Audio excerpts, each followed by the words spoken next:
The Bostonian is Matt Perrault. This is our city. The book is Dave Sharapan. Pay him. Pay that man his money. Together, they are the Bostonian versus the book. You covered 12. Covered. Follow the show on Twitter at Boston versus the book.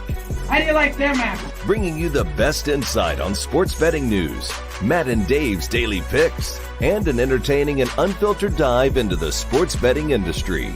Here's Dave Sharapan and Matt Perrault. And here we go.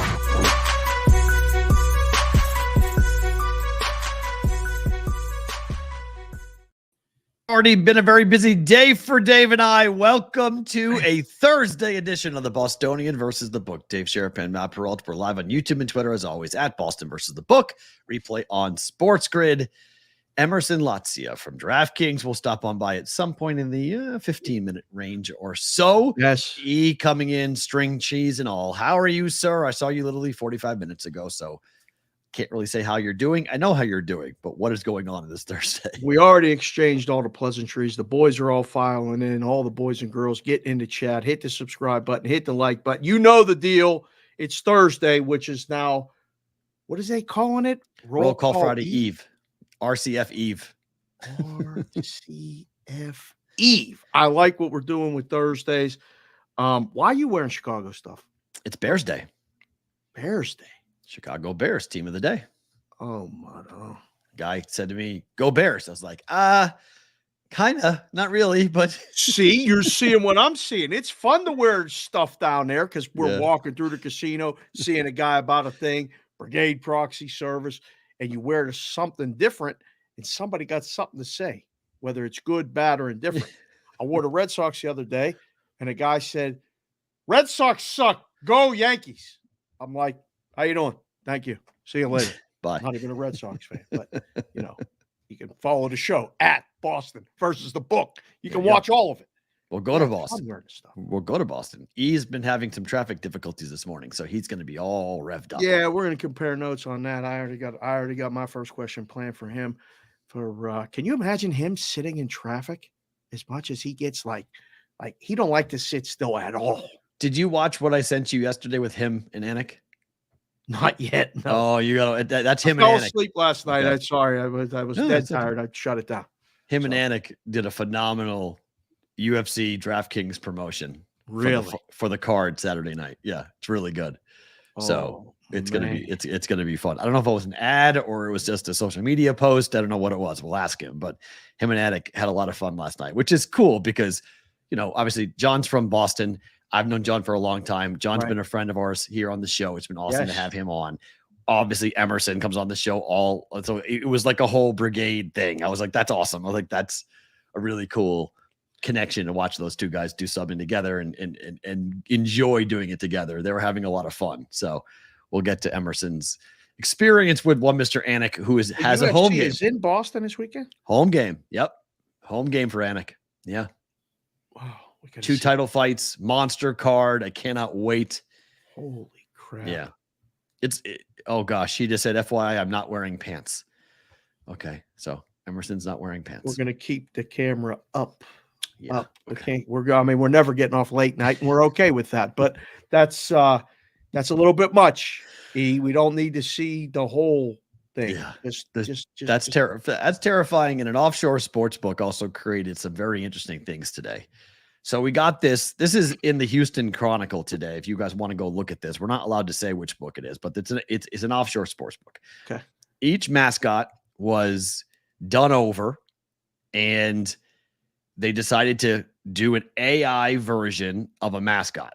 So it sounds like a bad idea right off the bat. No, it was produced by this thing called the Mid-Journey tool, which is a AI artificial intelligence tool, which has created these mascots. Yeah. Ready for them? Oh, I can't wait. So that's the Patriot. That guy, there's nothing Patriot about that. Other than they slapped the that is a scary, nasty looking dude. That has nothing to do with the Patriots. Yeah, that is a zombie. Your mascot is Bob the Builder. I don't know not why. Impressed. I'm not. Who are we appealing to with this? We're the Pittsburgh Steelers. Yeah, it's Bob the Builder. So it's the Builder. Yeah, it's a little kids thing. Since it is Bears Day, here is the bear. I mean, number 8. What do we Is that wear Urlacher? number 8 for? That ain't a bad bear, though. I No. mean, seriously, that's not a bad bear, No, is it? No, it's not horrible. Somebody said something. This mascot for the Ravens looks like either he's smelling something he doesn't like, or somebody said something very confusing. I like when you're giggling. Look at this guy. Look at his face. I can't stop laughing at his face. He's either very confused or smells something he doesn't like. He's just like, what is going on? I don't know. Who did it? He's supposed to be mad, but if I was a kid, that was my dad, I'd start laughing at him. Like, I can't even get angry at that. And then I don't know what happened to the Giants, but the computer doesn't like the Giants because what is that? Oh no. What is that? It's a bad form of Chucky and a dinosaur and oh man. We're gonna save that for when they go 6-11. That's a 6, number 6. That's how many wins they're gonna get this year. That's bad. That's terrible. That's weird. I don't know what that is. We don't approve of that. This is funny. Guy, give me the face right here. It's funny. I like that. That I mean the Bears is okay, and the Giants is just ridiculous. I have no idea what it is. If you guys want me to, Wreck-It Ralph. That's Wreck-It Ralph. Good call, Chef Betty. That's Wreck-It Ralph. Okay, but if it's Wreck-It Ralph, why? Like why? What giant? Like is because Wreck-It Ralph is a giant? Is that why? I have no idea. I mean, I'll do this one because Emerson has been. Emerson's a big Jaguar fan. What can he see it right now? He's not in the green room yet. He's not in yet. Okay, but we'll just this one's not bad because it's not funny. It's just sort of it is what it is. They've tried to do some that actually like are actual Jaguars. Like that's an actual Jaguar. Hell yeah! Look at that thing. So like that's an actual. That's not bad, right? That's a nice comment, right? Yeah, there you go. I like that. So he's that happy. One I could do. That's the best one I've seen yet. Yeah, so that one's fun. Like that one's exciting. You know, he's all gung ho. Some of them are, I don't know. Like we'll do one more because this is too good. This is great. I mean, scrap the whole rundown. Just one by one these things. This is awesome. I have not seen these. Nobody has. They came out this morning. They're in the Houston Chronicle, so I put it on. So I feel okay doing this. But okay, the offshore convinced the Chronicle to put it in their paper, so that's how we got it. They sent us how much they pay for that. I don't know. It's a great question, but they got a U.S. publication. You tell me. What is that? What the hell team is that? That's the Titans, bro. What is that? I don't. Is that the guy from? I don't know what that Monsters Inc. When they went to remember the big guy, the purple guy, Monsters Inc. Yeah, I don't know what that is. When they went to that is the weirdest of college? all the ones. It's a what in the hell? I love the powder blue. You do? What the hell is that? I don't know. A Titan? It's a very strange. Great hair. That great hair. The too much. All right, we'll do one more because you can tell me what you think of this because I don't know. What is that? They pissed off somebody. Oh boy. And because this looks like something out of like a futuristic sci-fi weird. I don't know what type of movie that kids can't watch. Yeah. What is that? That's the Cowboys. What is that? That's Jer. They put Jer as an alien. What is that? As an alien cowboy. What in the hell is that? That's an SMN, a sadomasochistic cowboys from space. That's a space cowboy. It's very serious. Yeah. So there you go. I still think this is the funniest face. Still can't get over that face. I love that guy. Whatever hell that I don't know what that is. I don't know. This is great. So yeah, there you go. So there's your save those in a file. We're showing those again. I got 32 of them. They're all good. So we actually have them all. So we can go through every team and it's not. I don't know. Somebody had a very long night with a lot of drugs. Is the Lions one good? Is the Lions one good? The Lions one I hope is good. The Lion. This looks like I compared this to. Please tell me it's good. What's the word? This looks like The lion looks everything except the hesitation. face. Everything except the face is okay. This is not good. I already know. I would book it. This is not good. The way you hesitated, not because like the idea is okay, but the face is weird. Very serious face. We could have got. Well, the eyes, muscles, and he stuff. looks like he's dead. Like he looks like something out of it doesn't look like alive. They got him. Like the rest of it's okay. Like the eyes doesn't. But everything else looks okay. But the eyes just kind of takes you down. What is everybody wearing number 8 for? What is that? That's 80. Oh, no, it's 8. Wait, that's weird. 8.0. It's 8.0. It's interesting. Decimals now on the numbers. That's weird. The number on the sleeve is different than the number. I love the mane. I love the Lions, but man, oh man, it could. I was expecting a little better. I was right. You didn't do it. Yeah, it was okay. It was the idea was okay, but it kind of fell flat. A cat named Virginia just came in the super chat with a yellow spot. That's a nice. Thank you very much, sir. A cat named Virginia kind of looks like the makes of Fraggle Rock. Did those mascots? The only one that's decent is the Ravens one. He likes the Ravens. See, I can't stop laughing. I can't stop laughing in the Ravens one. I love the Ravens one. I love that guy. I'm going to just make that face all the time. The Ravens one is ridiculous. Like who did it? Yeah, who did Somebody it? let one out. Who did it? Yes. Who did it? He looks like he's very frustrated, very confused, or smells something he doesn't like. He don't like it for sure. I don't know what that. I can't like that one. I think that. What could the Browns be? I mean, seriously, what the Browns? The Browns, the Browns is the hardest one to make. I would love to know what AI came up with the Browns. Oh no!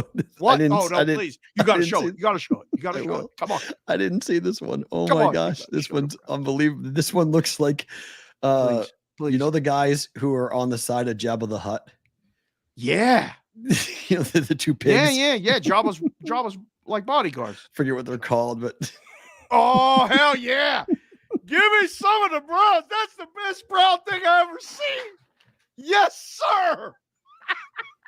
What is that? I missed that. That's a dog pound. We're in a dog pound, baby. That looks like an alien version of your science teacher. Like, what is that? We're the Browns. We're the Cleveland Browns. Why is he green? But why is the guy green? What do you mean? That's brown. You got to fix no, he's your green. hue. He's green. Chat, is that guy brown or green? What the hell do you see green? He got green eyes. That's it. That guy's green. Your screen is messed up. That guy's green. That skin is green. Yes. Green? That's leathery brown. That is a green color. What color is his nose? Pink. That's working. You better change the hue on your thing. No, I think your monitor's too old. That's green. My monitor's fine. I don't see green, but that guy's tremendous. The Browns. Look at that. Why is he wearing glasses? Is he wearing glasses? I don't know why he's wearing glasses. I don't know why he's wearing glasses. That is too good. I don't know why I wear glasses. There you go. Right and on that. Great. The Yankees. Green. Yes, I think it's great. The Yankees are under 500 for the first time this late into the year since 1995. I'm just going to keep pointing this out because we make history every day here. Yesterday, they're 500 for the first time this late since May 1st. Now they're under 500 this late in the year since 1995. Just to let you know. Yes. Lord of Wasabi came in and said Perrault might be time for an eye check. No way. Brown. It's not brown, guys. Matt is colorblind. B2 Bar Town. I have phenomenal eyesight. I'm just guys. telling you that the boys have all. These are blue light glasses. Just so you know, these are blue light glasses because I stare at screens all day and my eyes get tired. They get very tired. That's why I wear these sometimes all the time. These are just bluish glasses. Yankees under 500. Do they finish the season under 500 people? I think they're going to, because I do think they're going to start to call up the kids. I think they're going to start to prepare for next year. I wouldn't be surprised if they start shutting some people down. Otto just came in. Hello, Christopher. Good to see you. He said that Browns thing looks like half their fans. Ouch. It's starting. I mean, football season is real. Pittsburgh, Cleveland, fire and ice don't go together. Let's go. Who's fire? Because fire beats ice. A lot of times. It's more fire beats ice. I guess that's not true because ice can beat fire. Ice puts the fire out. It's slow though. Water puts the fire out. Ice doesn't put fire out. Oh, you know what I mean? Goodness. Like if you put an ice cube on a grill, it melts, but it doesn't put the fire out. You put water on the grill, it puts the grill out. Were you grilling this morning? Is that what you're thinking? No, I wish I was. Grill on your mind, huh? It is 100% on my mind. I can't wait in September. I cannot wait. We're going to be buying a smoker in September, and we're going to get back to cooking, and it's going to be fun. Can't wait to do that. I'm going to be the chef for the Brigade Proxy Service. Cannot wait. We're going to be bringing food cook it. See, I got to figure out how to cook on Friday, and then have the food there for Saturday morning. That's going to be my one question is how much time do I need? Because to do a pork butt, it's like 8 hours. To do a brisket is 12. And so I can do ribs. That's easy. Ribs will be simple, but okay. Jessica doesn't like ribs. Is this true? Yeah, she has an issue sometimes when she eats too much ham or pork. We might end up having to go to the hospital to have her appendix removed. Oh, okay. We're not doing that. Why her appendix for ham? What? I don't know. It's something to do with the whole thing, but the kids loved it.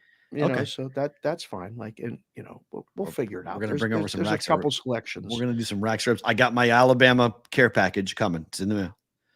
Of all the barbecue. So TJ in Alabama, he watches the show, taking care of me. Send me pictures. Man. You know, Nick Saban has his own barbecue line in Alabama. Makes perfect sense. Didn't know. It's Nick Saban's sweet sauce is what it's called. Really? Yeah. I asked him. Any good? I don't know. He said, I never tried it and never would. Oh. I was like, oh, okay. So just there. It's I'm so jealous though, because like he's walking down the barbecue aisle in the supermarket in Alabama. Like they have Rodney Scott sauce in the supermarket. I'm like, this is not even fair, TJ. I'm like, this is wrong. Like I would be like, this is unbelievable. You have the best selections of barbecue and barbecue sauces in Alabama. Right. I'm so jealous. Why can't we get that stuff here? Because they don't sell it here. I mean, Rodney sauce is unbelievable. Rodney Scott, if you haven't watched the Chef's Table on him, go do it. But he has his own line. He has two. He has a barbecue sauce and what he calls the Rodney sauce. It's a mop sauce. Oh, it's that on pulled pork. Forget it. Really? It is so good. It's absolutely awesome. So yeah, I'm very much into my barbecuing right now. I'm very much looking. Every time we talk about stuff, somehow it goes to a grill. I'm watching grills and foods, and I'm shopping. I'm looking. I'm figuring out what I'm talking to people. I'm knocking on some doors and people that I respect who barbecue and asking them, you know, what's the best is, because everyone's saying Traeger, and I'm just very hesitant to go that big box corporate type of grill. I want something a little bit more. I want something a little bit more pro, but I want something a little bit less everyone has it, because there may be something better that is a smaller run, if you will. Like, they only make 500 a year or something like that. I want like the good stuff. So I'm trying to figure out what I'm going to wind up getting. I don't want a big one though, because I don't need the size. The last one I had was too big. Okay. Vertical smoker that could have done 20 pounds of meat at once. Could open a restaurant the way you bought. Yeah, it was so many things I don't need it that big. I want it more compact. I want the smoke to be a little bit more controlled. And yeah, I mean, I'm ready to go. Konowinski said, cut up pork belly cubes and make burnt ends. It's the best appetizer ever. I would agree with him. Yes. Now, burnt ends, guys for everything. This is crazy. Burnt ends were crazy. C, by the Kansas way, City he said he could call Rodney right now. He knows Rodney King. Is that what you just said? Rodney Scott. Rodney Scott. Rodney King's a different guy. Not that guy. Story. Whole different show. Yeah, that's a whole different story. He knows Rodney Scott. You come here and you tell me this now. We ate lunch with you, and you tell me this now that you have Rodney Scott's phone number. And you don't. Mr. C got a lot of things going on right now. Yeah, we got to go packing the bag, Charleston, because he's getting ready to go have baby number 2, another little C. Now? We might have birth again while we're doing the show. Wow. Another phenomenal. baby C. Yeah. So have you been to Charleston? Never once in my life. We gotta take care of that. Yeah. We gotta go. I love Charleston. Yeah. It's such that is a unbelievable town, unbelievable part of the country. The food, the tradition, the history, it's magical. As a magical city. I'm a huge fan. Sounds like a great place for a road show. BBB Barbecue in Charleston. South Yo, Carolina. if we did our show from Rodney Scott Barbecue, I don't know what I think I'd flip out. You wouldn't. I wouldn't know what to do. If I could go back and look at his whole hog smokers, I would be in heaven. I'd be like, man, this is the dream. This is awesome. Smoking with real coals and real wood fire. And man, it's completely off the rails. So good. It's so good. I mean, how the hell are we going to do a show? You're going to be like, learn when to do that. I mean, I'll say this. I will never be as good enough to do a whole hog. Like, I don't think I'll ever get to that point unless I'm like, retired and I got the time to do it. It's you just said, I don't know if I'll ever be good enough to do a whole hog. I say some funny shit. You say some funny shit too. But that's the truth. One, Will. It's the truth. Whole hog barbecue, man. It's the sign of someone who really of the master. Your level of sports betting knowledge is the master class of being able to cook a whole hog. Holy, really, really hard. Can't even turn a grill on. I'm going to learn so much over the next. Just time here. Killing the animal, I think would be. I mean, just be going ahead and killing the hog, and then taking out the guts and the inside. Oh, God. Breaking the backbone, flip it over, get it there. What are you talking about? You got it. This is what this is. This is what barbecue is. This is what you got to do, man. I mean, Rodney Scott grows his own hogs. He raises his own hogs. And he goes ahead and slaughters them and bakes them. Mr. C just dropped a fin in the super chat and said, I'm going to hook up live BVB for Rodney Scott's and we'll get him to sponsor the show. Oh, my. Mr. C does that. It's all over. Just send me I don't need even money from the guy. Just send me a whole box of barbecue. Just send me the barbecue sauces. I want to go to Charleston. Let's figure this out. I've never been there. We got to go see Mr. C, see the kids and all this other stuff. Hell barbecue. Yeah. Hell yeah. Good Yankees. Stuff. Disaster. You ready for E? Is he ready for us? I think he is. Oh, man. I think he's ready. First question all lined up. You already lined up?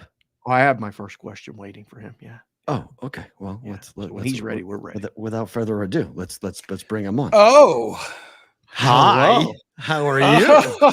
How are you? What's going on, sir? Hey, what's going on, handsomes? Boy, great to see you, sir. You sent that sexy picture of you yesterday. Is everything okay with the ticker? Right? Everything good? You just get a little checkup? Everything's good. Did I ever tell you guys about the story of me back in May fainting off of the toilet? Oh, do you have pots? Dude, do you have pots? Dude, let me no. Let me explain. Okay. Hold your hard-hitting questions. I had been feeling weird and I thought I had COVID. I was refusing to test because I didn't want to accept it because I, knock on wood, haven't had it yet. And then turns out after 5 days of sweating in my sleep, I went to the bathroom one night to take a shower. I needed to make a bowel movement and I don't like pooping in the shower. So I got out and sat on the toilet. Last thing I remember, man, I feel like absolute dog shit. And then I woke up on the ground naked. My wife's panicking. We spent all night in the ER. They thought something was wrong with my heart or my brain. At one point, they thought I had all these fucking blood clots in me. Turns out it was pneumonia. I had pneumonia and I had the worst. I have the worst family fucking history, dude, in terms of heart history and brain history. Multiple people dying of brain cancer. Everyone's got open heart surgery and shit. So I said, okay, I'm going to use this as an opportunity to go get my shit all checked out. And so that's what yesterday was. A little echo stress test on the treadmill. I'm fucking setting records at Newton Wellesley Hospital on their fucking treadmill. 15 minutes in, they're like, sir, you're good. We need to read your heart now during exercise. I said, no, I got more in me. And I just sat there and just kept pounding out on the treadmill. So yeah, the nurses loved when I'm shirtless, they love hooking me up. All right. So the next time you go, okay, you have to tell me because I'm going to send my mom down to say hi because my mom works there at Newton Wellesley. At Newton Wellesley? Oh my God. Could you imagine your mom and I just having lunch, maybe a nice little glass of rosé at the picnic tables outside? And she will love you. Bring her back to the she's a very famous. She's the head of lactation at Newton Wellesley Hospital. Wait. The head of lactation? Lactation. So breastfeeding, yes. is a breastfeeding specialist. Yes. Oh my God, I definitely have to meet up with her. You 100%. You 100%. You will not believe how cool Mama P is, and she will not believe how cool. Oh, she'll love you. She will. You'll never love you. Yeah, she will I love can you. tell you right now, as a lactator myself, I am a huge fan of your mother. Yes. You lactate? That's scary, dude. Sometimes I leak. Sometimes I leak. Wasn't expecting that.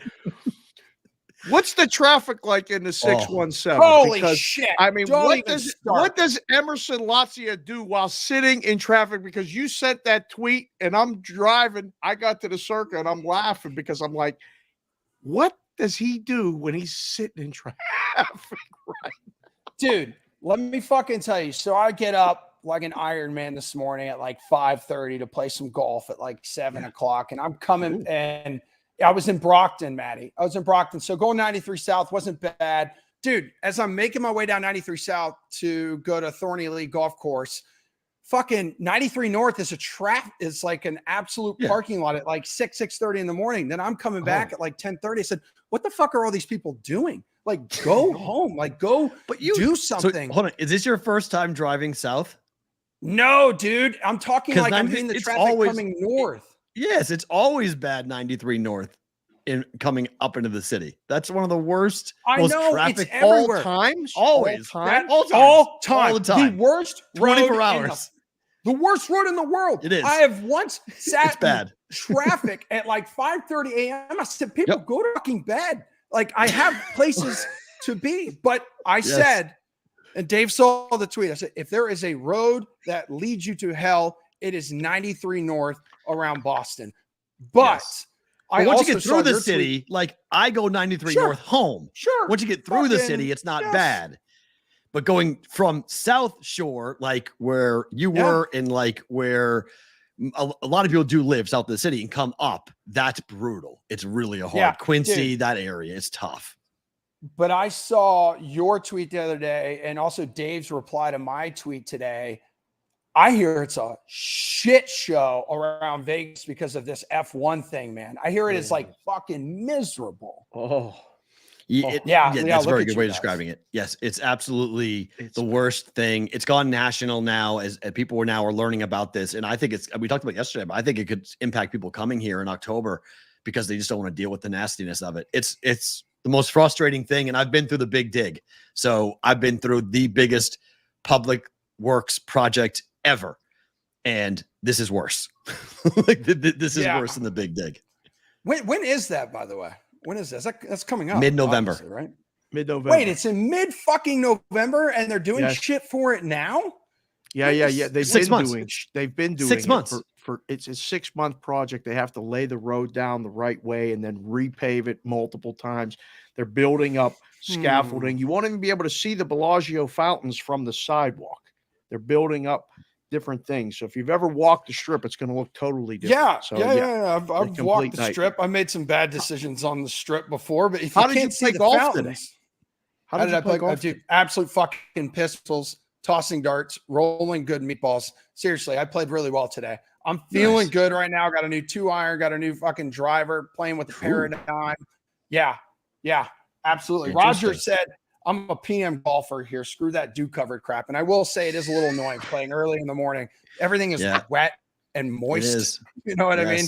The sun is in your eye and shit. And I'm like, what the fuck, son? Like, rise up. Like, get the hell out of my fucking face. Right.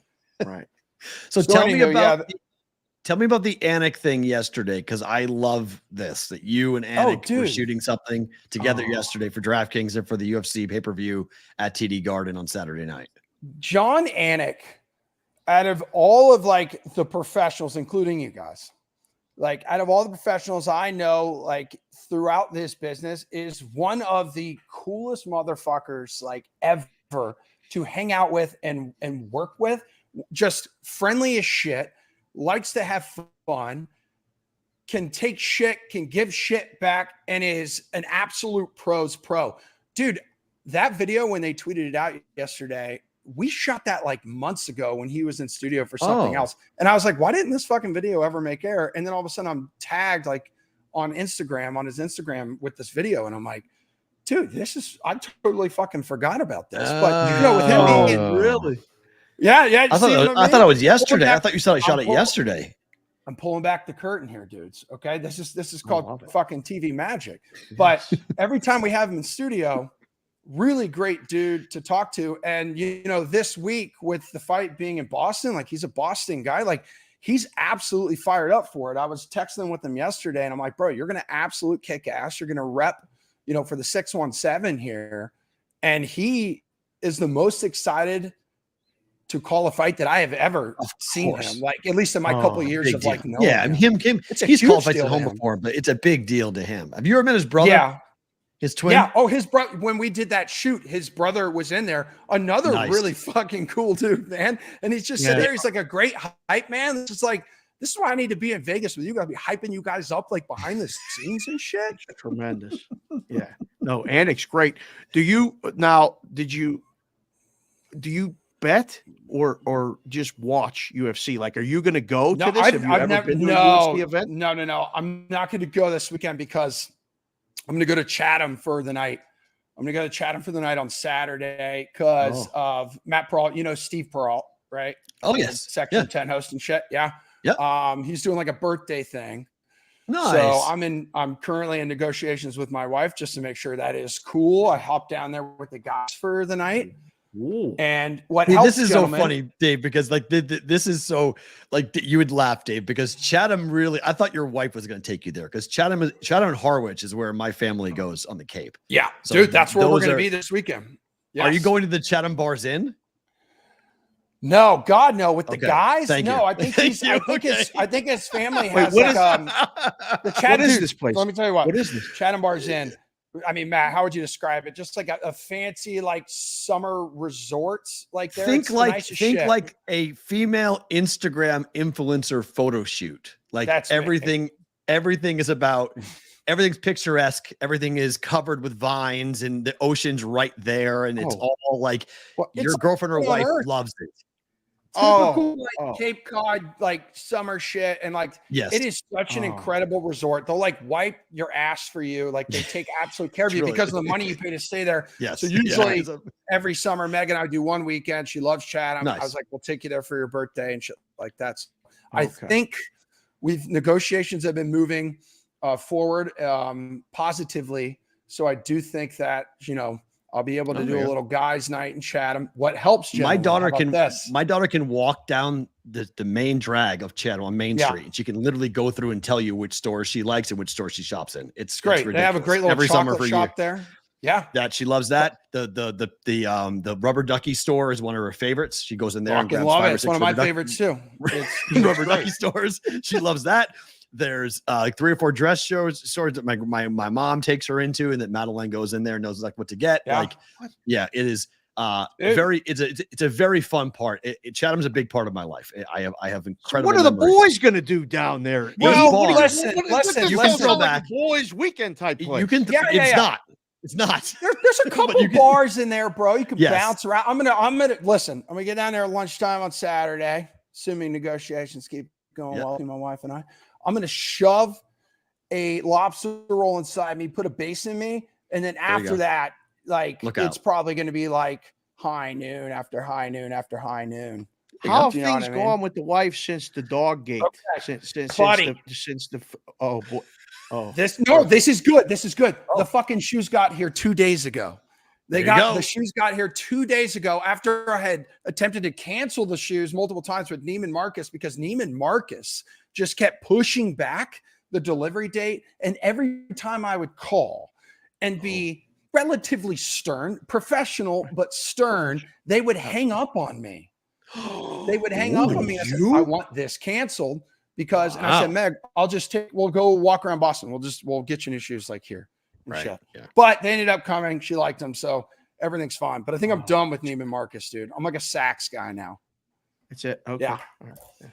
So that's good. I have been on my best behavior this week. I've been doing everything around the apartment because all of it leads to Saturday.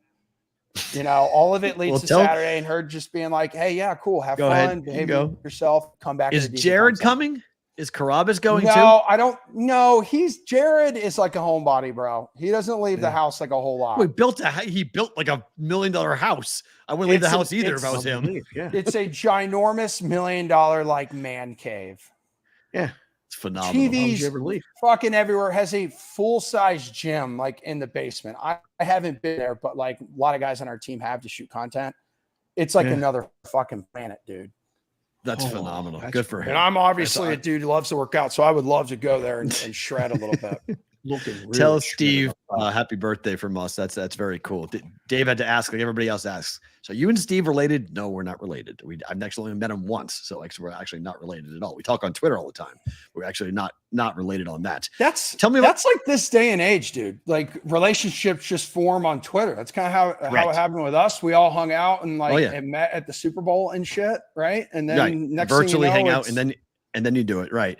And then it's like I'm a BVB Brigade member. It's phenomenal. They love you. What I fucking love them. Tell me your thoughts though on the Jaguars. Okay. Like you're the resident Jaguar guy here. Yes. Okay. I am very high on your team. Every time I say that on any other network, platform, podcast, whatever, I get a groan and everyone thinks. I don't know why. I really don't know why. And because everyone says that they were lucky last year. It's all smoke and mirrors, that they're still the Jaguars, that they're going to go back down to earth, that Trevor Lawrence shouldn't be an MVP candidate, yada, yada, yada. As being a Jags fan, where are you as excitement level for this year's team? I yelled at my dad about this yesterday because I said, Dad, this team, you look at it on paper compared to last year, it is a better team this year than it was last year. A little bit on defense. Yeah, Calvin Ridley. I mean, I think Tank Bigsby is going to be incredible behind Travis Etienne in the backfield. I mean, the biggest key for the Jaguars to have success is for them to put this fucking offensive line together, and they can't really afford any injuries on it. Real similar to like the Patriots. Like if that goes, I mean, there's a chance like the team could go, but they ran into some offensive line issues a little bit like last year. Ended up meshing towards that second half, which is when the Jaguars like made that incredible run. But I don't think coming back down 28-0 is a miracle. I think they didn't have their shit together against the Chargers there, like in the playoffs. And I truly believe they are a contender for the AFC title like this year. And yeah, some obviously a little biased being a fan of this team for like my entire life, but I've also been set up for disappointment when they like don't get there. But like real talk, I think it could be a 10, 11 win team, like for sure, because Doug Marrone is, quarterback, not Doug Marrone. Jesus Christ. What the hell am I talking about? Peterson. Doug Peterson is a quarterback whisperer here. And Trevor Lawrence, I saw Greeny on ESPN. I think it was yesterday, for besides the obvious favorites, I think Trevor Lawrence could be in the conversation for MVP as well. And Calvin Ridley for Offensive Player of the Year. Who's the threat in the division, Emerson? Like which team do you think? Because we're breaking down a team every day. And we're meeting people from all over, and there's a big, not a big discussion, but like the AFC South stinks. That's pretty much. Yeah, no, I mean, it really is. Team that can beat them in the division in your eyes? Yeah, I would go with the Titans just because. I mean, Mike, you can't be afraid of these guys. Look at that. You can't be afraid of that, Emerson. You can't be afraid of that guy. What the fuck was that? What was that? That's what I said. No, but what? So I've never. That's an what AI is that, generated Titan mascot. What the hell is that? God damn it, man! AI, dude. AI's got to get it. That's shit you. together. There you Look go. at this That's guy. great. Look how beautiful he is, or she, or Whatever that is. whatever its pronouns are these days. I do think it's the Titans because, and it's mainly because of Mike Vrabel. But you look at all of these teams, dude. All of these teams beside the Jaguars. One of their biggest question marks is under center. Like the Titans have like 3 fucking quarterbacks and they don't know who they like. And you know what? They're all going to suck dick and they're going to end up drafting another dude first round or early second round next year. No. I don't know what the hell's going to happen. Dude, let me tell you what. They can't take Malik Willis, Will Levis, and a third quarterback in 3 straight drafts. Buddy, it's all they've done the last couple of years. They can't do that. I mean, Levis might be the guy. Position. All right, Levis might be the guy for them. We'll see. Levis might be the guy. I don't know. How did he look his first preseason game? I haven't even looked. Did he? I didn't see it, but it doesn't really matter to me because I think CJ Stroud looked horrible. I don't think he'll be that bad. Oh my God! Everyone says. I was at that game last Thursday at Gillette. one series, saw everything I need to see. CJ Stroud, NFL bust. That's too much. And then Anthony Richardson with the Colts. Yep. First off, major mistake by Indianapolis not giving Gardner Minshew the reins week 1 against the Jags revenge game. Are you kidding me? The guy knows the ins and outs of that fucking team and all of those guys. Anthony Richardson, what is, besides him being this physical freak, what is it about Anthony Richardson that has everybody going from 6 to midnight? Because the guy played against the best teams in college football and was not good. That's great. He was good late. He was good late in his career. It's the arm strength. It's the athletic ability. Yeah, he can throw a ball 90 fucking yards. You're not going to have to do Right. that in the NFL. You're going to have bigger, faster dudes in front of you. Yes, you look like you've been chiseled out of granite and your abs and muscles are so juicy and meaty and it's hot. Yeah, but you know what? Doesn't mean you're going to be this great quarterback right off the bat. Fair. It's the Jags. It's the Jags division. 1,000%. I agree. But people think that I'm nuts and that they think, oh, this is going to be the typical Jaguars, blah, blah, blah. I think the Jags, I've already said this without even seeing the whole, bracket. I think the Ravens and the Jaguars will face off for the AFC Championship game. Everyone thinks I'm crazy. The Jaguars and who? And Ravens. And the Ravens? Okay. I like Lamar Jackson. I covered him at Boynton Beach High School when I lived down in West Palm Beach. Wow. Fucking really good dude. Really good dude. I think the Bills, Bengals, and the Chiefs are all going to be having not one of them in the AFC Championship. Do you believe they've let us keep doing this show? It's called Bostonian versus the Book. I'm telling not you one of the top 3 favorites are going to be in the AFC Championship. No. The Jags are in Detroit for joint practices this week leading up to this week's preseason game. It's becoming more and more inevitable, and I tweeted this yesterday, that we are on a collision course with a Jags-Lions Super Bowl in Vegas on February 11th, and I am going to enjoy every second of society imploding because of it. Wow. How fucking sexy would that be? We need... Be awesome. Come on. America right now deserves a jagging off versus beaten golf Super Bowl. Oh! That's a walk-off right there. Are you kidding me? Hey, write it down. I don't have anything left to say. You were working on that. We've got to put that shit on a T-shirt. Print the shirts, baby. Let's go.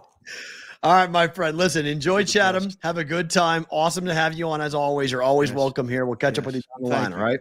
That sounds good. Guys, thanks for sharing pics of yourselves in the hospital, too. It made me feel a lot better. And I will send you some shirtless pics this weekend that you can share with the BVB Brigade. They have earned us. We'll be looking for it. Thank you, sir. Love you guys. Mean it. That is the one and the only Emerson Latzia joining us here on BVB. Hold on. Energy.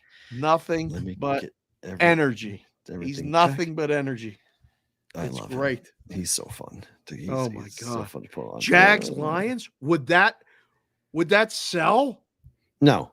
I mean, what's more insane? What's more insane? We got a Super Bowl in Las Vegas, and it's the Jacksonville Jaguars, not the person and the Detroit Lions. Which is a worse prediction, that or my AFC title game? I mean, you got the Ravens in there, so that's legit. I can't believe you don't think Jaguars can make it? You don't think this is the step forward year? No, the path. Are they going to get the bye? They could. Oh, if they get the bye and everybody got to go to Jacksonville. I think we all have to come to the realization that Chiefs, this is going to be a difficult season for by KC's standards. They're going to lose at least 5 games, maybe 6 this season. 11-6, so they're going to have to go on the road for the playoffs. I mean, they've done it before. They'll win their division. I'm not sure what the other division records will be. I mean, what's the North record to win it? What's the East record to win it? What do you mean? Oh, team to win the division, you mean? Yeah. How many wins? Well, the North may beat each other up. I mean, it's probably 11-6, maybe 12-5, right? Okay. But I mean, Jacksonville, if they're in a bad division, if they go 6-0 in the division or 5-1, they got a legitimate shot to win 12 games and go 12-5. 13-4 usually gets the top seed. Sometimes 14-3. Let's do this because this is literally what we're going to talk about here for the Brigade Proxy Service. So let's do this right now because we'll put it here and then we'll do other things later. Okay. But you guys can always text us 702-570-8255. I know there's someone right now who's been texting us. And Sunil, I will get to you. We'll go back and forth. He sent me a DM on Twitter. I didn't get it, so I'm sorry, but we'll try to figure out what's going on with that. But we will hook you up, get your text done and taken care of. Sign someone up today, sign someone up tomorrow, sign someone up on Saturday. We're loaded. Busy week for us here at the Brigade Proxy Service. Circa has put this out, Dave. This is a new betting market for Circa. Okay. Last winless team, last undefeated team. Oh, I love this. Yeah, I talked about this on the show on Sports Grid. Yep. Okay. So last undefeated team, Eagles, Bengals, Chiefs, 49ers, Bills, Ravens. Yep. Last winless team, Cardinals, Buccaneers, Texans, Rams, Titans, Colts. What do you make of this in terms of the last undefeated team will be whom? Well, we haven't gone through any of those teams' schedules yet. Well, just guesstimate here on this for me. Last undefeated team. Bengals or Niners? Right. I agree. I mean, it might. I got to go through the Eagles' schedule, but I would not choose the favorite, but I would choose one of these other ones below, depending on the Niners playing in that division. If they got a couple division games, that would be my choice without looking at anything. Okay, so now, what team of these five will have the most regular season wins? Kansas City at plus 475. Okay. Buffalo at plus 675. Okay. Philadelphia at plus 775. Cincinnati at plus 805, or the Niners at 9-1. Who has the most regular season wins?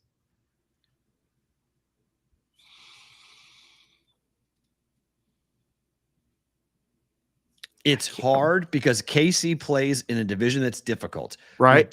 We don't know what the AFC East will look like. I think there's value on Buffalo because if the Patriots and Tua gets hurt and the Jets stink, that division might be weaker than we think.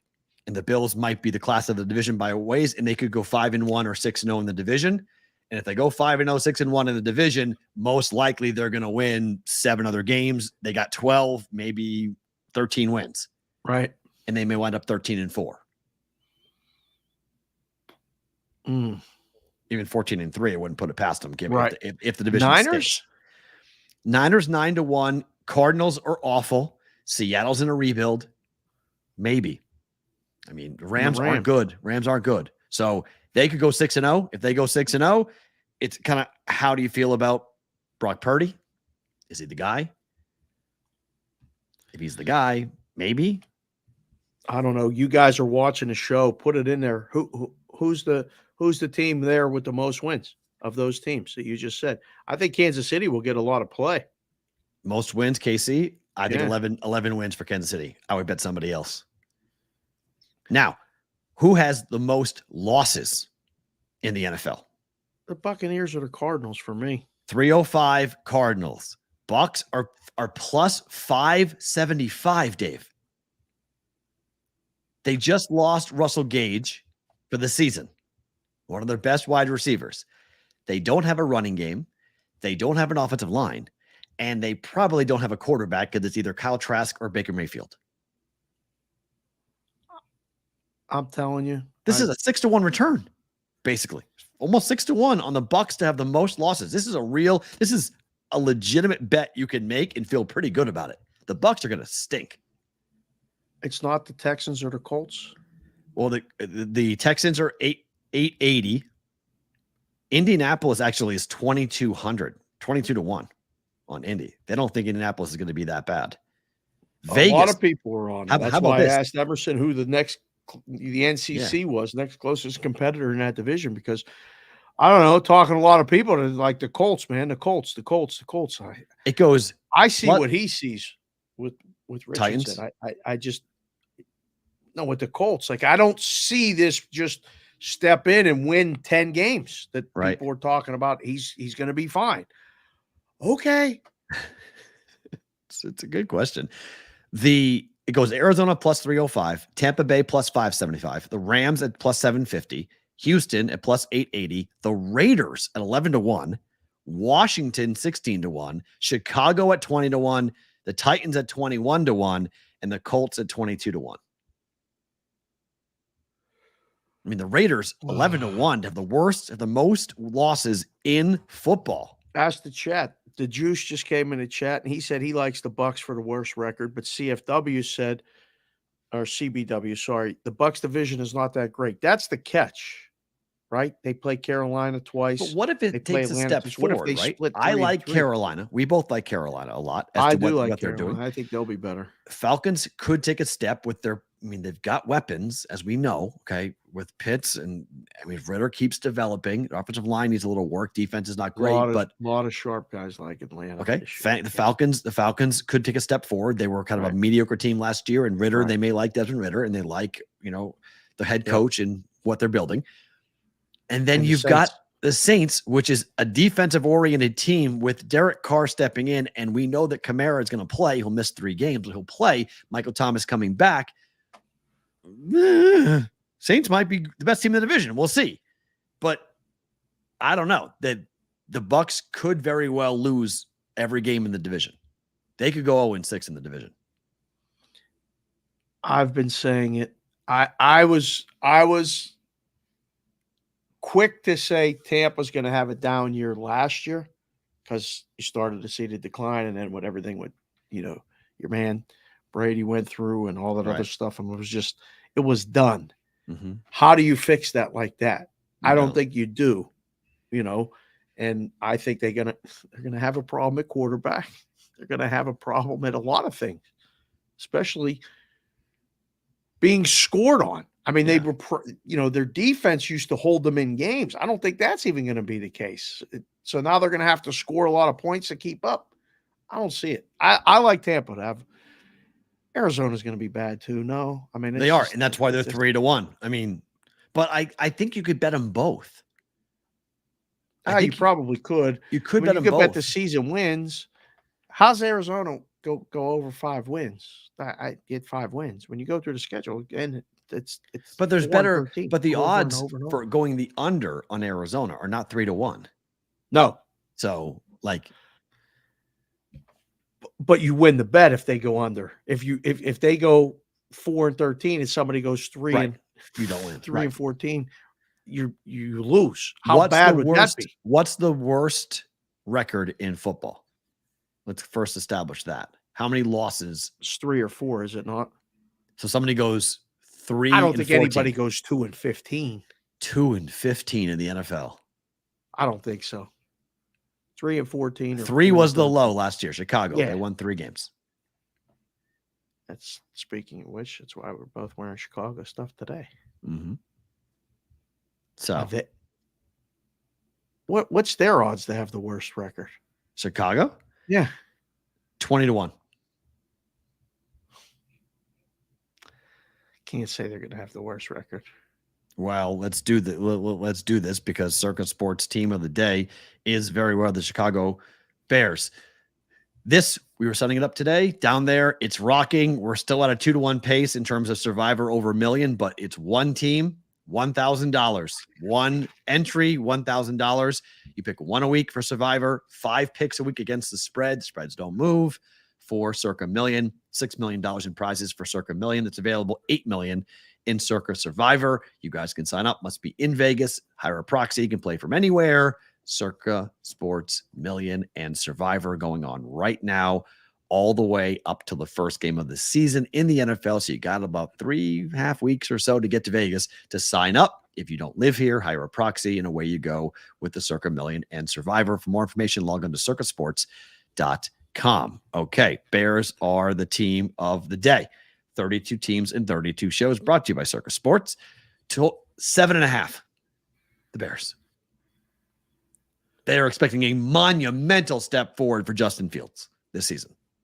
3 wins last year to 8 this year. The schedule better be a cakewalk. See, what people have said, and I'm not people, but what people say is that the difficulty from going is from 0 to 6 is very easy.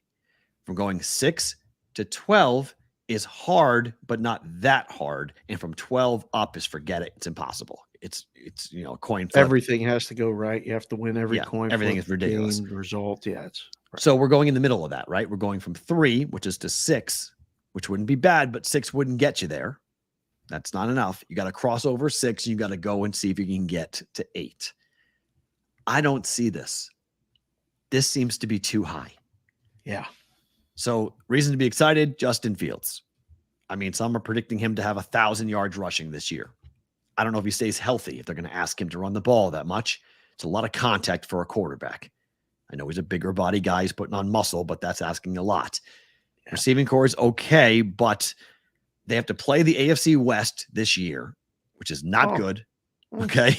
They play. Could have picked an easier division, right? Yeah. Okay. They have a very late bye week that we'll go to here in a second.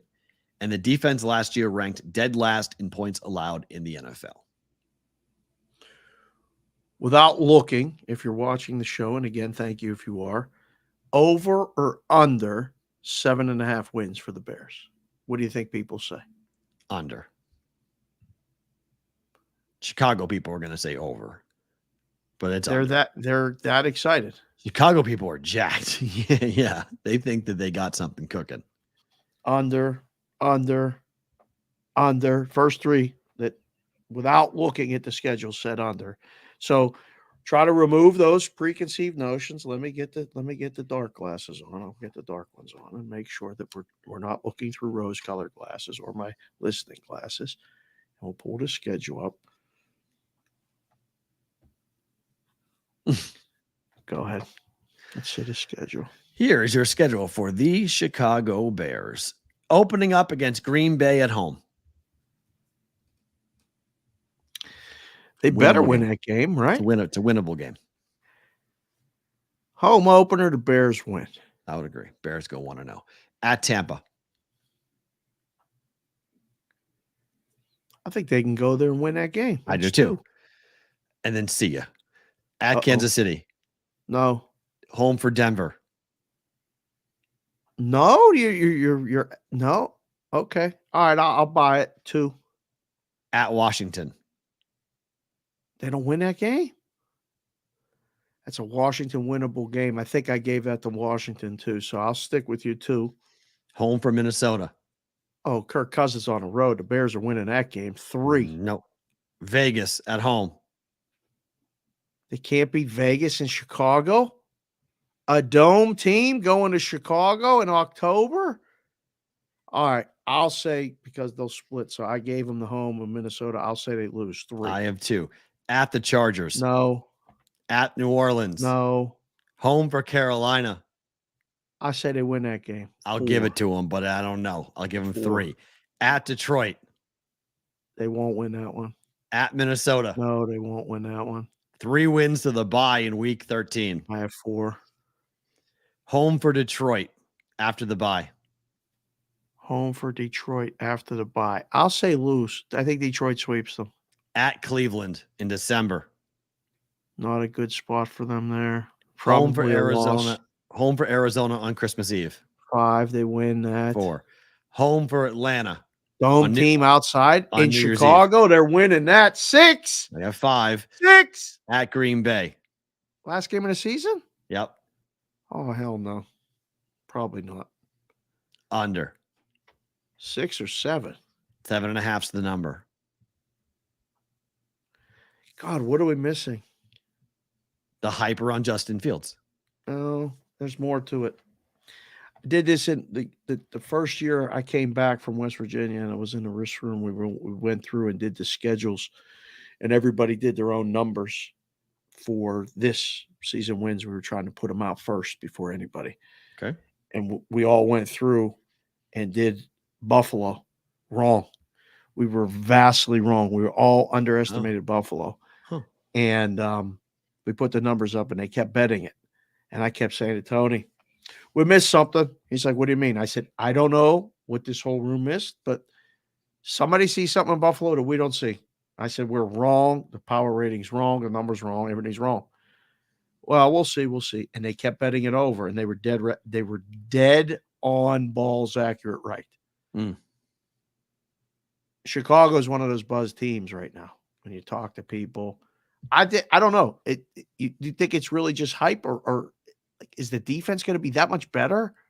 I don't know. I mean, it's hard to be worse, but it can't be worse. But my God, like, it's a big jump.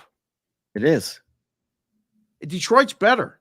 Minnesota's the same, if not better. Thielen's gone, so you can make a case that their offense won't be as good. So is Cook, but yeah, I don't know. And I think Green Bay's better. You do? Oh, well, I think they're going to be better than their rating is. Like, I feel like that the step back from Green Bay that everybody's predicting isn't going to be as drastic. Look, if Justin Fields gets hurt, they're dead. Done. PJ Walker's the backup. Okay, they're done. Like, if he gets hurt, let's see you later. DJ Moore, Daryl Mooney, St. Brown, Claypool, Kmet. They've got pieces to throw to. Offensive line's a work in progress. Defense needs a lot of work. I mean, you still get Eddie Jackson back there, but how many more years he can be running around there, playing in the secondary for the Bears? It's a 5-6-7 win team. Put that schedule back up there. Sure. Please. Mm-hmm. We've got to come up with the ceiling. Whitrock reminded me. Thank you, Kevin Whitrock. He's here every day, man. I can't wait to meet some of these guys that just keep showing up every day. We're so appreciated. What's the ceiling? Say they win the first game against Green Bay. Say they go to Tampa and win. Oh, just do the home games. The ceiling's the home games. So if they beat Green Bay, they'll open up 2-0. They lose KC. They beat Denver. That's 3. They beat Minnesota. That's 4. They beat Vegas. That's 5. Beat Carolina. That's 6. Beat Detroit. That's 7. Arizona's 8. Atlanta is 9. That's the absolute top. Yeah, they could go number 9. 7.5, and I think the top's 8. Okay, you got all the numbers underneath it can be. You always try to find the ceiling or the bottom, and then work off of that. How many numbers are in your favor? I mean, 7.5 feels like, again, it might be a little bit. Either we're missing something or somebody knows something. I don't know. I don't think anybody really knows anything yet. But wow, I don't know. That's Adrian Santiago said the defense is completely revamped. Okay. DJ Moore's a major upgrade. He is. Having NFL receivers will help the offense. That's fine. Coos. How many O's in that? 6. 1, 2, 3, 4, 5, 6 O's in Coos. I like under. Nothing personal, Chicago. No, I like but under. A lot of Bears fans are very much Husker fans, and Bears fans are similar people. And they are similarly at the bar cracking the same victory celebration beers before they even play a fucking game. So you might want to hold on the champagne of beer party, guys, because it ain't. Who has happening. more wins, Chicago Bears or Nebraska Cornhuskers? Chicago Bears. Really? Husker fans, I mean, are delusional. They are delusional right now. It is. Met the Sausage King of Omaha today. There is an elixir rolling through the Husker Big Red Nation right now that is poison. Yes, the rat poison is unbelievable right now. My Husker friends think that they have found Jesus to coach their team. Like they think that they are going to be Big Ten. Here we come. Look out. We're winning the division. We're winning this. We're winning. I guess not division anymore, but we're going to be winding up playing in Indianapolis. Yeah, it's unbelievable. The elixir is quite. If I gave you the Bears minus 1.5 wins versus Nebraska, would you lay it or take it? Season wins. We used to do this. We would do Steelers against Pitt. We would do cities against college, high school, whatever it was, or I'm not high school, college against NFL. Half. Yeah. Bears minus 1.5. I didn't even know what Nebraska season win is. I'm assuming it's 5 or 5.5. Yeah, I think. Well, it's 5.5. Yeah. Some are at 6. Some are at 6. Some of our friends are at 6. Right. So they open up at Minnesota, at Colorado. They play Northern Illinois at home. They could open up 1-2, or they're 2-1. They'll beat Colorado. Yeah, they'll beat Colorado, and then they'll beat Northern Illinois. Then La Tech comes in. That's 3. So they'll open up 3-1. They play Michigan at home. They'll lose by 100. They play Illinois on the road. They'll lose that game. They play Northwestern at home. They'll win that game. Purdue, at home, they could win that game. Right. Michigan State. On home or on the road? It's at Michigan State. Losing that game. Come on. Okay. Home from Maryland. They could win that game. Why not? They could. 1, 2, Sounds 3, like 4, 6. 5. And then at Wisconsin, at home for Iowa. Yeah, I think 5 or 6. So I would say minus 1.5. Plus, so Bears minus 1.5. 1.5. Yeah, that's a tough number. That's a good number. That's tough. That's a good Makes number. you think. I think we could take some good action both ways there. That's a good number. That's right there. That's got the potential to be on both sides. You saw the schedule. Over or under Bears season wins. 7.5 is too high. Show yourself if you like over 7.5, because I don't think we're going to get too many of those. 7 is. I think 7's possible. I just don't think 8 is. I don't see 8 and 9 happening. Doubling your wins from 3 to 6 is pretty good. It's more fun when the Bears are good. It's been a while. The Bears have been good. Let me ask you this question. Yep. Slate.com has a podcast. A guy from The Athletic hosted it. He's making waves because he's a business expert. He has gone on this podcast and decided to say something that has gotten people's attention, and they aren't very happy with the individual for making this comment. This is an article. It can be found on sportchannel.com today. Is a Hang Up and Listen podcast on slate.com. Van Newkirk, a guest host, the senior editor at The Athletic, said of the partnership between Penn National and ESPN, he said, quote, "I think it's going to be a disaster." Wow. Why did he say it? Why? His point of view was there's something that feels really shabby about this. Oh. There is the association that Penn had with Barstool and what's literally going to happen. It's called reskinning. It's basically like you get a new case for your phone. They're just like changing the Barstool label to ESPN. What ESPN and Disney really should have done is get an enormous deal from the likes of FanDuel, DraftKings, one of the places that have the biggest market share. Should have gotten that 5 years ago. Get a multi-billion-dollar deal to get on the ground floor here. It seems like even though they're the biggest player in sports in America, it seems like they've been kind of left with the crumbs. Huh. Fair? Or do we not know yet? Why are people upset with that? Well, you're saying ESPN Bet's going to be a disaster. We put it up a couple days ago where there's a poll out there that says 46% of Americans think ESPN Bet's going to be a top 3 or number 1 sports book in the next 3 years. So less than half the people thought it was going to be successful. That's a lot. Not successful. Number 1, top, best, not successful. Number 1, most used. Did you see the responses to our Yeah, but our people aren't the public. Our people aren't the general people who are answering those questions. There's a lot of people that follow the show. If you haven't followed the show yet on Twitter, if you follow us, Boston versus the book or the show here, I know, but chances are you have been involved in the gambling community. You've been a gambler before. Bettors don't believe this, but like you've said, only 10% of people in the country bet. Right. So 90% of people who are being polled on this is not gamblers weren't asked this, even though they claimed that gamblers were asked that. Those 1,200 people who were asked it. I don't, but they claim that they are. I mean, like, come on. We know that of the 1,200 people who were asked about ESPN Bet being number 1 in 3 years, that was not an accurate poll of people who actually gamble. That's the polls mostly in general are not accurate. That's part of the problem. Yeah. I don't know what he said that would upset so many people. I mean, one, it's his opinion. Everyone has one. We're finding them all out every day. But I don't know what he said was true. No, I mean, it's a prediction. Nobody knows whether, because Penn's paying $1.5 billion. They're giving a good sales job. They're giving almost all of their capital to ESPN. I heard it's a 3-year deal with then a renewal after that. Okay. That's what I was told. There's a way out. There's a way out for either side. 3 years. Penn can get out if they don't like it. 3 years. Huh.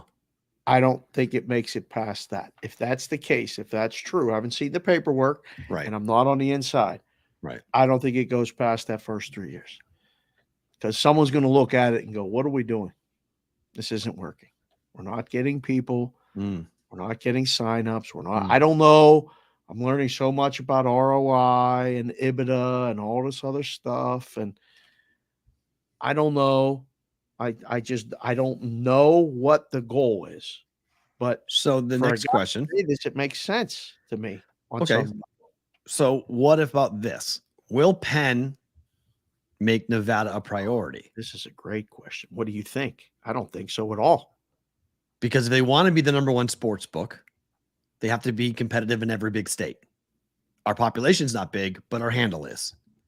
Right. So if you want to be competitive, if you want to be the number one, if you want to be the big boy, Barstool Sports never made it here. They never decided to brand the Penn National with the M Casino. They never went and made a Barstool sports book at the M. They didn't do it. Didn't have the app that was out there as a Barstool sports book. They could have. Penn's licensed here. They just chose not to. Will the M have an ESPN Why did Bet? It's the M is not even.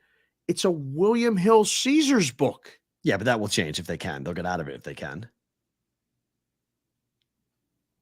Somebody's going to have to pay to get out of it. Yeah, which they're paying $1.5 billion. So they have a lot of reasons to pay out. So they may not have any reason to pay. They may just say, "See ya." Will they make it a priority? Why do they have to have a presence here? That's amazing that ESPN will not have a presence in Vegas. That would be amazing to me if they decide to punt on the market. Now, they may be afraid of the Sharks. They may be afraid of the people who are here. And that they actually might have to book the games and might have to have people in place that can watch the lines and watch what's happening. So tough to throw it on the feed and just say the feed. It. Yeah, it's tough to do that. Can't do that here. It won't work. No, it just won't work. You get killed. Yeah. So they got to change the whole operations. Like they're never going to book it themselves. Okay, never. It's not a bar. It's not. They're not trying to be the sports book. It's a marketing deal. Why would you want to be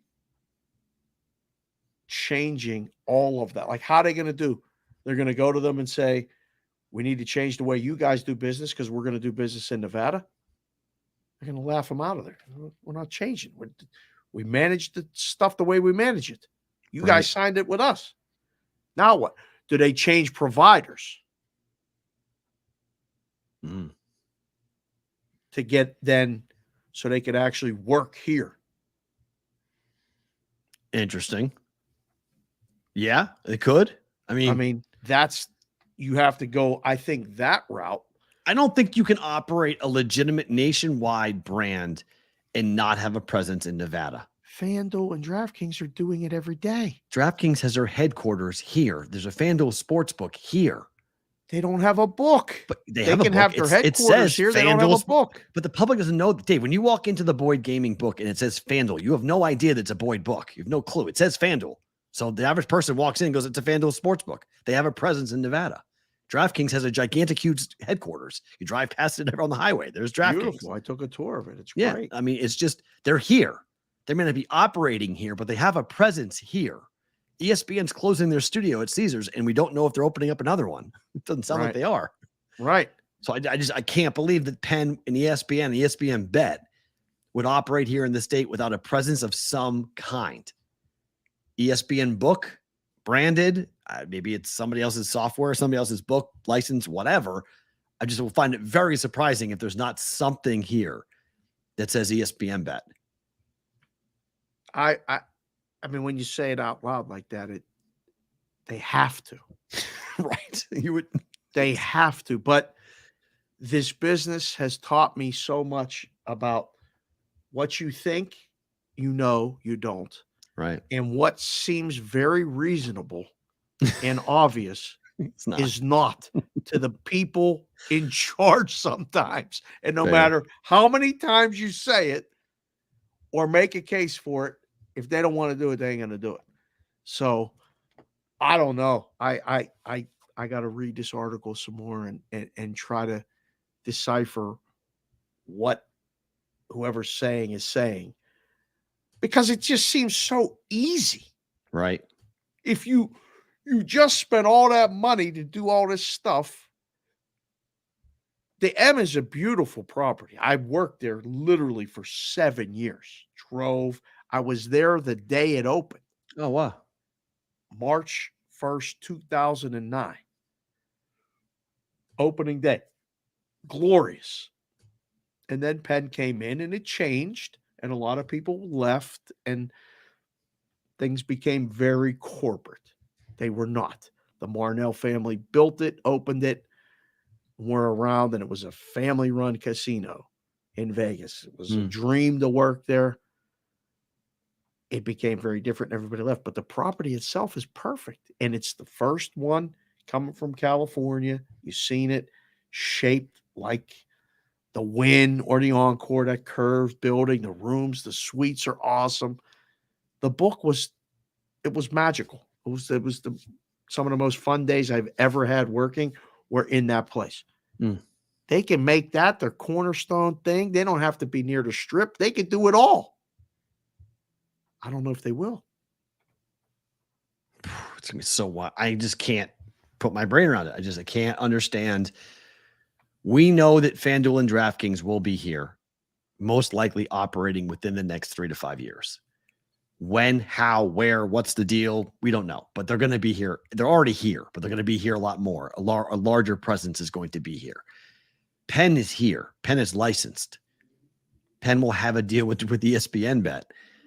I mean, when the Super Bowl is here in February, you're telling me there's not going to be a gigantic ESPN Bet something going on at the M or something going on the Strip? I would think there has to be something going on the Strip or something. Massive. I don't know. They have to be doing would massive think so. things. I mean, it's the Super Bowl in Las Vegas, and it's like, so what? You're just going to come in here and act like you're a tourist and come in here and leave when the Super Bowl leaves? Maybe. Like, wait, come on. Like, that's. Oof. Listen, we're in a vacuum here. I mean, we have an opinion of Vegas, and it's one thing, and there's a lot of people that have an opinion of Vegas, and it's another, and they're vastly opposite ends of the spectrum. You don't have to operate in Nevada or to be licensed in Nevada in order to be successful. You mentioned it. FanDuel and DraftKings aren't licensed in Nevada, and they operate very successful sportsbooks. The difference is they have a presence. They know they need to have a presence. Their headquarters, DraftKings' headquarters is here. It's here in Las Vegas. It's the DFS stuff and there's corporate stuff in Boston, but their sports betting operation is based here. So, like, you have to think that Penn knows this and ESPN knows this, and like, how are we going to run this? Where are we going to be headquarters? Who is going to be the face of ESPN Bet? Who is going to run the book? Like, if we're just going to completely do what you said, slap ESPN on it and keep going the same way, we're paying $1.55 billion for a big gamble.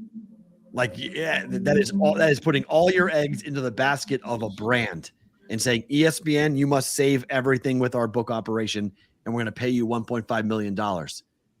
Isn't that what they just did with Barstool? That Barstool they wanted Barstool's audience, and it didn't work. So if the guy said this, he could be dead right. If you're not going to change the way you're operating, you're not going to change your business. You're just going to spend more money for a new fancy name. And the business is not going to be there, and you're going to be left going, wait, what happened? You got to change the business. You got to actually run a sports book. You got to do, and I thought that was what they would do by paying that level of, they paid supposedly almost all of their cash on hand is going to ESPN. Do you think, I mean, just as a percentage, because obviously the people with ESPN is way more quantity-wise than people that are Barstool people. But percentage-wise, a lot of Barstool people bet. Do they? Well, do they? They thought they did. I think we just found out that they don't. They couldn't convert them to, not calling Sully, like you like to say, or Jimmy or Billy. They just it didn't convert. Why would this? That's what I keep asking. Unless you turn it around and add things the customers want. Like, it doesn't matter. Like, if you're running a bad hardware store and you come in and put True Value on the outside, and people are like, oh, I know True Value. I know that brand. And they go inside and it's to the same bad hardware store. They're going to turn around and walk out and go, I don't care what you call that. I don't want to shop there. There you go. So, I mean, that's right. you're going to have to do something of drastic change to change the business, not just the name. And I am of the belief that they will do that. Otherwise, it's a $1.5 million gamble that could end really poorly, because everyone who covers Vegas, who covers the gambling space, who's doing podcasts, who's talking these shows like ours, who are having these conversations, they're all going, it can't just be the name, right? Like, you aren't just changing the name and that's it. You got to be changing everything. You got to be completely, because you would have learned this from doing the Barstool deal, that it doesn't work. You can't just expect ESPN's audience to use ESPN Bet because it says ESPN. That's the problem. When they're already betting, to get them over, it's very difficult. Our guys in the chat are the best. Tyler, it's great to see him in the chat. He just said, you need the 35 to 60 demo in sports betting. The 21 to 30 demo is broke. Maybe they're going for a different. But they're trying that's the $5 parlay, same game parlay target. Like, they're trying to get them in with that. And then they want customer retention because they believe that most people are only going to bet at 2 or 3 books. So they want to be one of the 2 or 3 books. ESPN has an older fan base with more money to gamble with. That's from Chef Benny. Does ESPN have Barstool fans are typically younger, don't have the same disposable income to gamble with. That is true. Yes. ESPN is our age. Yes. We're the ones who grew up. If you don't know the name Stuart Scott, or you don't know the name The Big Show, you don't remember what Keith Olbermann and Dan Patrick did. If you don't remember, if you weren't alive for all of that, then yes, I would agree. ESPN's fan base does have more established, older, wealthier people watching, potentially. Tyler just nailed it. We're going to start the consulting service. I got Tyler on the team. Number 1, hire a competent risk room. 2, book 8-cent lines. 3, print money. It's funny. And I'll give Paulie C in Vegas, the guy who does a lot of stuff on Instagram, credit for this, because he said this.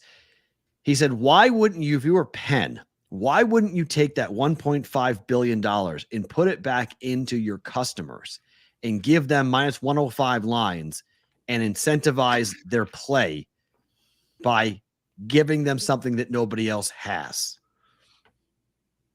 Rather than buying a brand, making the customer experience the thing, do something that nobody else is doing to attract a customer versus trying to not trick them, but show them something that's sexy and flashy, but not with, there's no substance to the actual property and the book itself. Been asking this question for a while. These are to people in the business and stuff.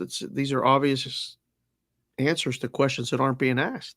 Like, if you want to grow the business, it's simple. Grow the business. You know, you can try this, you can try that. You get spread too thin, and then you're still left wondering, what are we doing? Well, have you seen the lines? Your baseball lines are minus 168 and plus 132. You can't bet either side there. It's the worst price on the high, and it's the worst price on the low. I can look on 6 other different apps and find a better price to lay if I like the favorite, and a better price to take if I like the dog. If I'm looking to bet, I just, I want the Cubs today. I'm going to find the best price on the Cubs. It's the same thing. I'm going to watch the game where I want to watch it. I'm going to use the score app that I want to use. I don't need all that from the book. What do I need from the book? I need the book, 1, to work. It's not the best software. Sometimes it crashes all the time. People get mad. And 2, if I go to the grocery store and I get the milk and it's $9, and then I go and talk to somebody and they're charging me $5 for the milk at the other place, 5 minutes away, I'm going to go out of my way 5 minutes to go get it there. You can only get through that stuff so long. And then it's just like, oh, right. People are had it. Like, they've had it. So, and gamblers don't, I mean, like, the newbies and the rookies, they learn everybody's learning faster too. Right. True. So to smell it out. I don't know. I mean, they're watching shows like us. They're listening to other people in space. I have no axe to grind with anybody. I want them to be successful, but you can see I feel like it's more set up for failure, is it not? It's definitely a very high bar that they're gonna have to climb a lot to get anywhere near what they're projecting that they're going to be. They think they're going to have 20% of the market by 2025. That's what they've told their investors. So that's a big number to go and get in a year and a half, which they don't have anywhere near that. Because it's on a lot on TV and on streaming, and like we're just going to saturate it more. Just ESPN. They believe that ESPN will bring them a ton of traffic, a ton of handle. I don't know. I don't think that's the case. I could be wrong. I just don't think people are going to turn around just the same way they thought that Barstool was going to bring them, all these eyeballs and all these clicks and all this action and all the handle. It didn't happen. Did you ever go to an ESPN The Zone? Yes, multiple. Yeah. This is the exact same. I told you this on the day that it popped. This is ESPN Zone 2.0. Went to ESPN The Zone and thought, this is great. Look at all these TVs and this and that. We got bad service and bad food, and I never went back. And it wasn't unique. It certainly isn't now. No. There was so many different places that popped up just like it. It was not, you had all the different national chains, but you had Buffalo Wild Wings, you had Hooters, you had Twin Peaks, you had all these different places all going after the same type of person. Give me the 40-year-old sports fan that wants to watch a game and drink a beer. And the competition was steep for it. And the Zone became a tourism thing because it was like going to find, you knew what because it was ESPN. So if I had an ESPN Zone in the French Quarter, you might go and wander in there because you trust it more than that place down on the corner that you don't know. So you might walk into there. But it wasn't like a place that locals went to. It didn't have a big following. Like it was not a well-run, well-thought-out idea, and it died on the vine pretty quick. Sonic just came in a chat and said, Fox Bet, Fubo Bet, Bally Sports Bet. It's tough business, man. I mean, Penn's got a better infrastructure, more email addresses. Penn is a gambling company, okay? So the difference is, Bally Sports or Fubo TV. Why are they outsourcing it? Well, that's a great question. That's drives me crazy. They're a gambling company. You're making a case for them. You guys booking the games? Nope. We let them other companies do it. That doesn't make any sense to me. But it's their risk. They don't want the risk.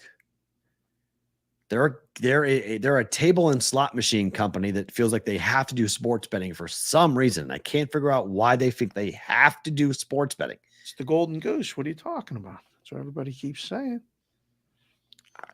Okay. I keep on asking this question to you off the air, but on the air too. It's like, if everybody knows that the hold in a robust year, the hold's 10%, and you're all like jumping up and down, like this is incredible. We held 10%. Mm-hmm.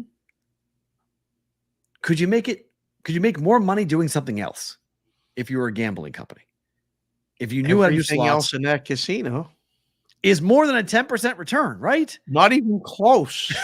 So it's not even close. Wouldn't you invest more in that part of the business versus giving away $1.5 billion to something that you don't know it's going to work?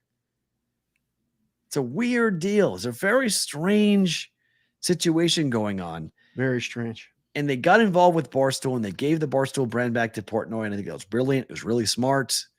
I mean, he played the whole thing perfectly and got the brand back, and he can run it the way he wants to run it, and he doesn't have to deal with sports betting because now he's literally contractually unable to do anything with sports betting. Right. So he can do everything else. They took it off the table, so now he doesn't have to worry about it. We can't touch that, guys. We're doing something totally different. We're going to be a tequila company, and we're going to sell watches. Okay, that's his brand. That's his bag now, and it's. I don't know. What's going on with Penn is fascinating. They got their experience with Barstool may have accelerated or forced them to do this ESPN deal. to get rid of that headache. Fair. Possibly. I mean, now they're a legitimate license problem. Yeah. They're a legitimate news organization.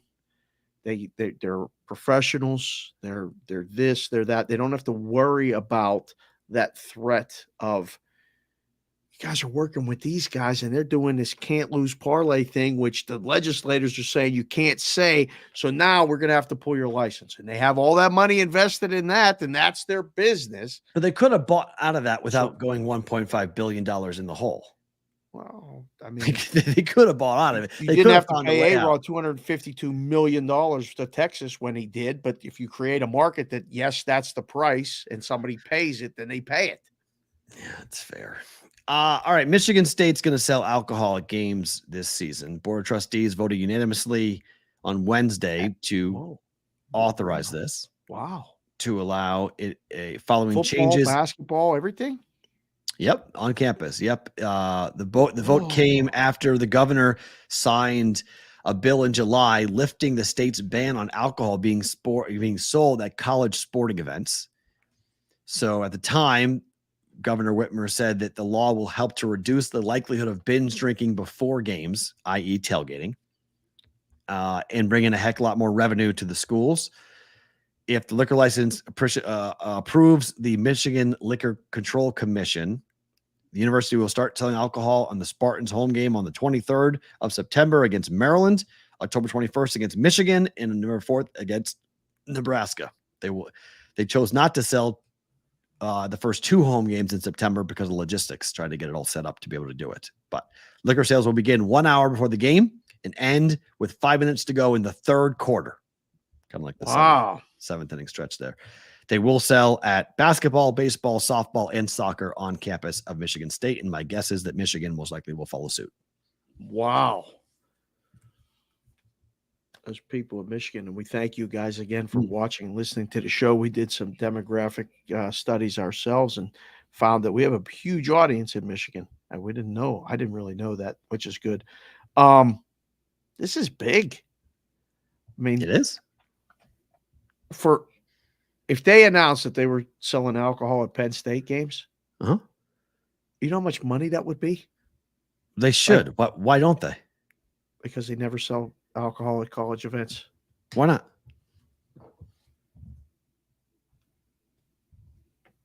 Is it irresponsible that 3/4 of the crowd is less than drinking age? Not at all. I mean, everybody's drinking out in the parking lot.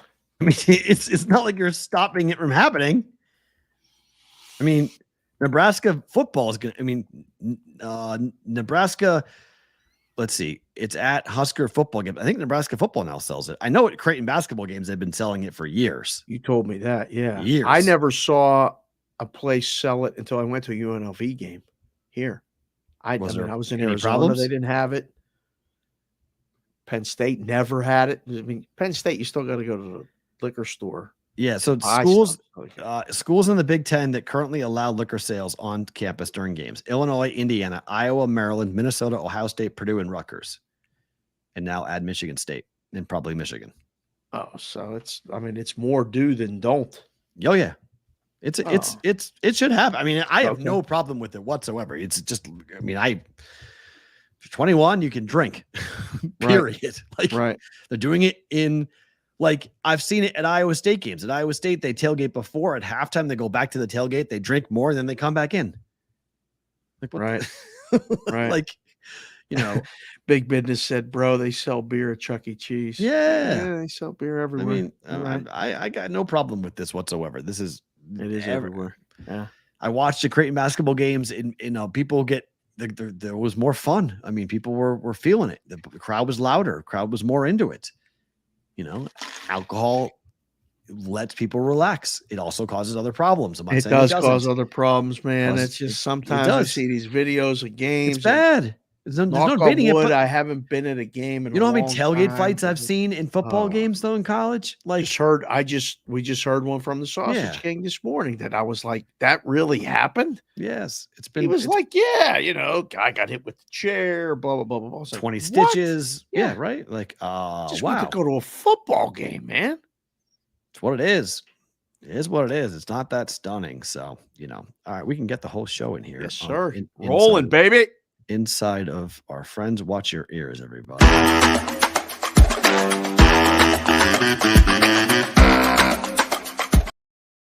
To book a time. One game tonight. Eagles Browns. First half under. Book it. I didn't even know they were playing. First half. Why under. You want to go under? Because I think the defenses for both these teams are going to be way ahead of the offenses. Offenses aren't going to show very much. The dress rehearsal game. We're going to try in this game for the first half at least. Yes, this is game number 2. So this is the starters. Right. Starters get out there and play a little bit, and defense wants to get after it, and they're always ahead of the offenses. Is this the only game? Yep. Oh wow. 4.5 and 36 or 35.5. It was 38 total. This morning. That's why 18.5 popped up. So that's great. That's wild that the under move has come like that. Okay.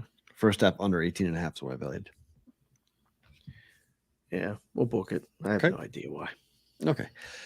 Vegas plays the New York Liberty tonight here. NYL? Yep. Did you make this up? I never heard that. New York Liberty. That's NYL. fine. All right. NYL. Vegas got killed in New York, got killed in the game on Tuesday, but that was for money. Yes. New York has stayed here. Right. Remember the Vegas flu? Yes. Here we go with the Liberty. They've been here after winning $5,000. They're all excited. They went out and partied. Vegas gets revenge tonight. Vegas -6. I'll book this one too. Oh, okay. I think they're playing with a purpose, man. They just housed them. I think Vegas is pissed off. I think Vegas is mad. Well, they better be, but mad tonight. This feels like this may come down to the end, even if Vegas wins. Maybe, possibly, but so they beat him by 6. Maybe they beat him by 17 points in the first meeting. So One-Star Gorov will be at the Aces game tonight. Nice. I might be at the Aces game. Should be a good game tonight. Looking forward to that. Adam Wainwright is a walking gas can. Pitching today. Wainwright going today against Quintana. Both guys can be lit up like Christmas trees. Over 10.5 Mets and the Cardinals. Cardinals at home are an over team as well by 6 games. Betting it or booking it. We have to bet this over. Mm-hmm. Do we have to do? I mean, I can't do first 5 right now. I just on first 5 totals. I'm getting killed on first 5 totals. I'm not doing it first 5 totals. I'm just going money lines. First 5 is it. We haven't done it in a while. Ooh. Might as well do it August 17th. B squared play. Woo! Dave likes it. Double. All right. Yeah. We're going. I mean, we got to take advantage of these starts while we can for Wainwright. Of Wainwright, he has a 9.9 ERA at home. Say that again. He has a 9.9 ERA at home. What a way to go out. I feel bad. That's they terrible. They just keep running him out there. I don't know. I don't really know why. They just keep saying, Adam, here's the ball. Go pitch, please. We need you out here. He's like, but I mean, we're 13 games under 500. Yeah, it doesn't really matter. 8.78 ERA, 3-7. 9.26 ERA at home for Adam Wainwright. Opposing batting average is the highest I've seen this season. It's a 389 opposing batting average. That's insane. Man. I mean, I think you might have to take an Alonso home run prop tonight. Right. You might have to pick Lindor to get one, or total bases prop over. This is when you got to look for different things. B squared play for those of you new to the show. Matt likes it. I like it. We really like it. We call it the B squared because the Boston and the book both like it. B squared play. That's what it is. Explanation. Final play of the day, and this is a little bit crazy. What the hell are you doing here? What is this? They're playing the Dodgers. What are you doing? They are. First 5 money line. Are you aware of what's going on? The Dodgers won 10 in a row. I am. They're throwing Lynn. What's wrong with Lynn? He's been pitching good since he came over. He has. First a little rocky. Last 2 starts have been good. Burns. The Brewers need this game. Brewers need every game, man. Correct. The Cubs are coming. So Cubs are right here. So I'm okay with a push in the first 5. 1-1, 2-2. I push, and I'm okay. It's money line, not run line. And I get plus money. I'm booking this. I ain't. Oh, you want me to go public record here? No, Dodgers can still win the game, though. Dodgers can still win the game. Could be 3-2. Could be 3-2 after 5, and Dodgers come back and win the game against the bullpen for the Brewers. So I'm not saying Dodgers are going to lose tonight. Just saying, right. 5, Brewers have the lead halfway in. Right. Okay, I can see it, but I will book it. All right. I give me the Dodgers, and I only got to lay what -1/4. That's great. The first 5, yeah. -1/4. Yep. I'll take that. On that. For you guys who are live on Sports Grid, thank you so much. If you're live on YouTube and Twitter, hang around. Bonus time hits you right now.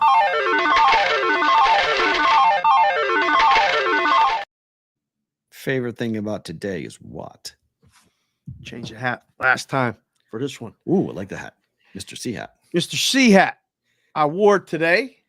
Just put it on now because I woke up to a text today about the wife packing a bag because we might be going to the hospital. We're, a couple centimeters. For those of you that have had kids, that means when the centimeters start expanding, it's time to go because we're going to go have a baby. So I was like, how cool is this? I went to sleep early last night because I was exhausted. We had a long day, a long meeting, a lot of good things happening. Woke up this morning, had an appointment to go meet a guy about a thing and sign up for the Brigade Proxy service. He signed up for the contest. It was awesome. But I checked my phone, and I get the text that we're going to go have a baby, or we're getting ready to go have a baby. It's cool. One of the most exciting times for a man. Nerve-wracking times for a man. I was going to say, I don't know how excited. There's a lot of things that go on. I feel I was excited, but I was like, oh no, my life is changing. I've done it 3 times. Yeah.